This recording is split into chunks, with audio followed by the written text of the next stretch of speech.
দুইটা লাইন বলি। যদি আমার দেশের সীমানা বন্ধু মুছে দিতে কেউ চায়, যদি আমার মাটির ধন সম্পদ লুটে নিতে কেউ চায়, যদি আমার দেশের সীমানা বন্ধু মুছে দিতে কেউ চায়, যদি আমার মাটির ধন সম্পদ লুটে নিতে কেউ চায়, যদি আমার সাগরে আমার পাহাড়ে ফেরায় লোভের চোখ, আমি প্রতিবাদে জ্বলে উঠবই, তবে যা হবার তাই হোক।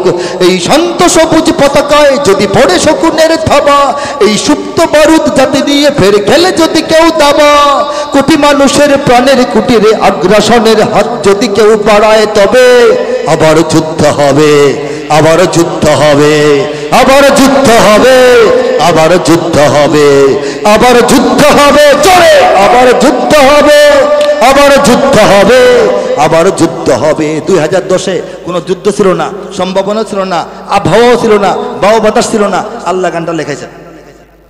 এখন যুদ্ধ হয় নাই? আমাদের 3টে পার্বত্য জেলার ভিতরে যুদ্ধ হচ্ছে না? যদি আমার দেশের সীমানা বন্ধ মুছে দিতে কেউ চায়, চায় না? আছে না লোক? যদি আমার মাটির ধন সম্পদ লুটে নিতে কেউ চায়, আমার মাটির গ্যাস, আমার মাটির বিদ্যুৎ, আমার মাটির কয়লা লুটপাট করে নিতে চায় না? অনেক নিয়ে গেছে। যদি আমার সাগরে আমার পাহাড়ে ফেরায় লোভের চোখ, আমার পাহাড়ে সাগরে লোভের চোখ ফেরায় নাই? হ্যাঁ, আমি পরের লাইনটা হচ্ছে আমি একা মহিব খান এত বড় দায়িত্ব নিব না, নিজেকে দেখান সবাই। আমি প্রতিবাদে জ্বলে উঠবই, তবে যা হবার তাই হোক। রাজি আছেন?